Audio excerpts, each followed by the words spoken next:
YouTube, YouTube, YouTube, YouTube, YouTube, YouTube. What's cracking, peeps? What it is, what it ain't, it's your boy, Toddy Jones in the building. What's going on, people? Yeah, back again, man. Another video today. If you happen to see my video yesterday, I said that I had a closing today. And after the closing, I was going to come home and try to do another video, which brings me here right now. So, third consecutive video, 3 for 3. Just like the title indicates, just closed the deal today. Just really want to come in quickly and tell y'all about the deal, how I got it, lead sources, and all that fun stuff, man. So, before we get started, people, make sure you guys are following me on Instagram. My Instagram is Real Estate Toddy. Real Estate Toddy, that's my Instagram. R-E-A-L, Estate, E-S-T-A-T-E, Toddy, T-I-D-Y. So Real Estate Toddy, that's my Instagram. Make sure you follow me on Instagram, please. Also, make sure you guys click the link in my description to join our private Facebook group. Man, we got a lot of great, knowledgeable people in there. A lot of people are joining that group, and within weeks of joining that group, they're posting up their check, getting their very first deal. So make sure to come on to our private Facebook group. Again, the link is in the description. Click that link. Come on in there. When you join, make sure you join in with your real profile. You know, if we look at your profile, look like one of those troll profiles, we're not going to let you in. So you know who we are. Make sure we know who you are, So come on in with your real profile, man, to politic with your folk. Now, let's get down to business, y'all. Closed on the deal today. Just got back from the closing. Yay. The way I got this lead actually came from me driving for dollars. And this time, and on this specific property, when I drove for dollars, I actually went into territory that I normally don't go in when I'm driving for dollars, which was good, for me, because it led me to get a deal. And that's just something to talk about. When you guys are driving for dollars, make sure you diversify. Don't go in the same spots all the time. Go into different spots. Even going to spots where you think there are no deals are at, because that's kind of what had me in this part of town that I was in when I was driving for dollars. It's a place that there's not a lot of wholesale or flipping activity, but I was driving for dollars, came across this house. The house was clearly distressed when I saw it, took down the address, came back home, pulled up the address on the tax assessor site, sent the seller out some mail, and and it's crazy because the seller called me back probably a day or two after they received my letter in their mailbox. So obviously they were very motivated. When we first initially got on the phone, the seller let me know, hey, I got your letter, and I was calling back about the house. And as soon as we got on the phone, she kind of gave me a story that she tried to sell the house before to somebody else that does what I do, and it didn't work. The house belonged to her and her siblings. It was like 5 of them. It was previously their parents' home. Their parents passed away, and they left the kids the house. And over the years, the house just kind of went into disarray. They didn't really keep up the house. And the thing about it, all the siblings, all of them kind of went their own separate ways. You know how it goes. You leave the house, one moves here, one moves there, one moves here. Somebody may join the military, but pretty much, they all had left the house. They all have their own different houses at different locations. So really and truly, the house needed so much work done to it.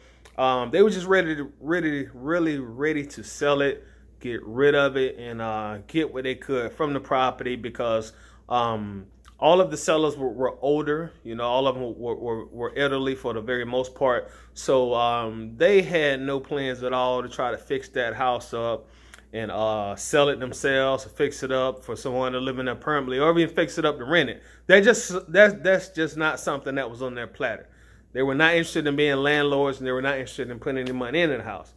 So she pretty much told me that, and I set up a day and a time for me to go by there and take a look at it, which I did. Went by there, took a look at it, and And when I looked at it, I didn't actually make an offer on the spot, which I normally had, because the executor of the estate, she was not there when I looked at it. And that's the person I had to talk to about it. You know, even though it was in all of their names, she was the oldest.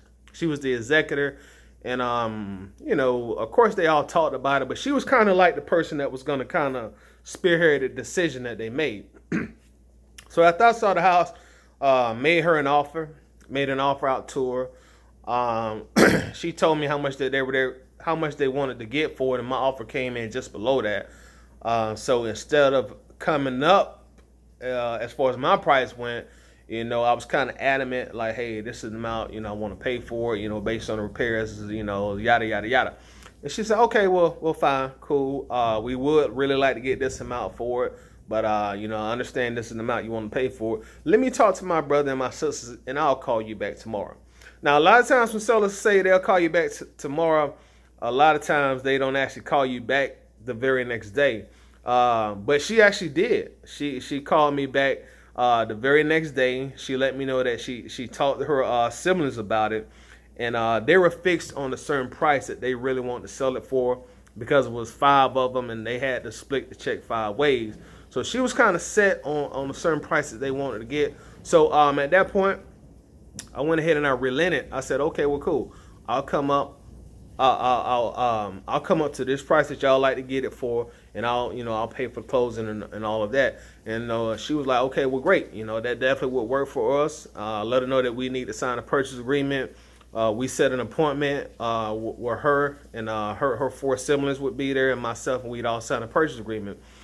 So I actually went over to her house. We set her this big table, big conference room. We sat there and talked for a little while. You know, I told them a little bit about me, and they told me a little bit about themselves. And we signed a purchase agreement. You know, it was just that quick, that easy. From the point in time of me and her talking on the phone the first time, that within that same week, we had the purchase agreement signed. So it's very easy, very quick process as far as that went with them. So I had the property under contract. Now, she did have a brother that was living there, kind of like in and out. That really wasn't his primary residence, but he was staying there so somebody would be in the house, because they knew if nobody was in the house, and you know, and if people in the surrounding areas found out it's vacant, they knew there was a very great chance that someone would break in the house and vandalize it, which is true. You know, we're all investors, so we know what happens when them houses just sit. People go in there and they start vandalizing. So he was kind of in and out, you know, as far as he went. So once getting the house under the contract, reached out to some of my buyers, and immediately, and when I reached out to my buyers, immediately two separate buyers hit me back. They're like, hey, Todd, I'm interested in it. You know, when can I see it? Blah, blah, blah, blah. So what I did is I set up a time and date to show the house to both of them. And when I showed it, there's actually 3 of them that came by. 2 of them hit me back, and by the time the date came for us to actually look at the house, another buyer had shown interest. So I was like, okay, yeah, cool. We all can meet over here, you know, Saturday at 2 p.m., blah, blah, blah, blah. So we all meet over at the house, you know. The buyers, you know, they go and look at the house, do their due diligence, you know, their walkthrough, their assessments, you know, whatever you like to call it. So had one buyer let me know off top that he was interested in it, and he gave me a offer right there on the spot when I showed him the house. Second buyer also gave me an offer right there on the spot when I showed him the house. The third buyer, honestly, he kind of tricked me, because I really didn't think he was interested. I've dealt with this buyer a lot of times before, and normally when he's interested in a house, he'll make an offer the moment he see it also. He don't really have to go home and look up anything or do no due diligence. If he's interested, he'll tell him how much you want to pay, and if it works for me, works for him, we'll put a contract together. But he was like, Todd, I'm not sure about this one, you know, let me go do a little homework on it. You know, I'll get back with you. So I waited a day, didn't hear back from him. And I kind of made a mistake a little bit on this one. I did leave a little money on the table. So after waiting a day, I called back one of the other 2 buyers who had the highest price. I was like, look, you know, we can do it at this price, you know, let's go ahead and make it happen. And he was like, well, cool, you know, let's go ahead and make it happen. So once me and him came to that verbal agreement, maybe a little bit later on in that day, maybe 5 or 6 hours later, the other buyer texts me, and he just texts me the price that he would pay for it, which was $1,000 higher than the price I agreed upon. So, you know, I left like a stack on the table because I was moving too fast, you know. And to be honest with y'all, just like when you just like there's a process you go through when you get a house under contract, you should have a process in place when you sell a house. And I didn't stick to my process. You know, I got a little antsy in the pants, and I didn't give the buyer enough time to get back, the other buyer enough time to get back with me. Because honestly, I prejudged it. I thought he really wasn't interested, so I went ahead and took another offer. But he truly was doing his due diligence, and he came back $1,000 higher. But needless to say, you know, I took the lower price, you know, which is all good to me. Y'all know my motto, you know, hey, whatever I made today, it was more than I woke up with this morning.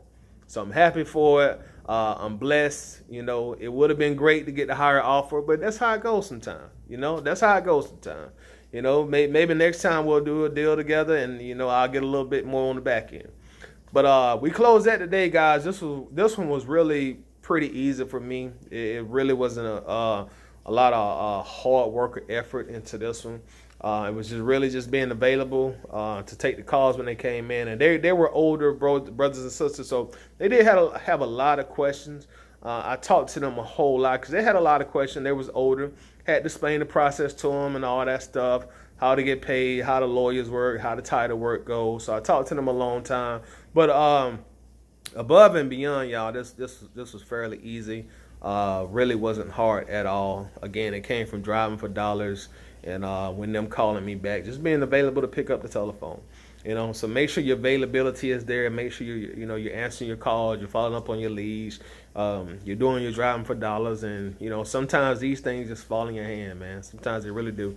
Sometimes the only thing you got to do is just be on the phone and be the person to plug things together for people, and that's pretty much what I was at this point in time. What we did though, just so y'all know, the person that bought it, or the buyer that bought it, as I mentioned to y'all, the brother, he was still staying there on an in and out basis, so he still had some stuff in there. So the buyer, we allowed him to have maybe about 5 or 6 days to get his things moved out, which the buyer didn't have a problem with. What we did once we got to the closing table, we just, you know, made up a quick little, I guess you call it contract, made up a quick little contract, let them know, hey, you can continue to stay here rent-free up until this day. If you're not out about this day, then you are subject to pay the typical normally monthly rents. But I'm sure they'll be out. I let the buyer know again, he's older. I let him know, hey, if you need any help moving, just give me a call. I'll come over there, grab my nephews, and we'll come over there and move all that heavy stuff for you and get you moved out. But yeah, y'all, good day. Anytime you have a closing, it's a good day. I'm always in a good mood on closing day.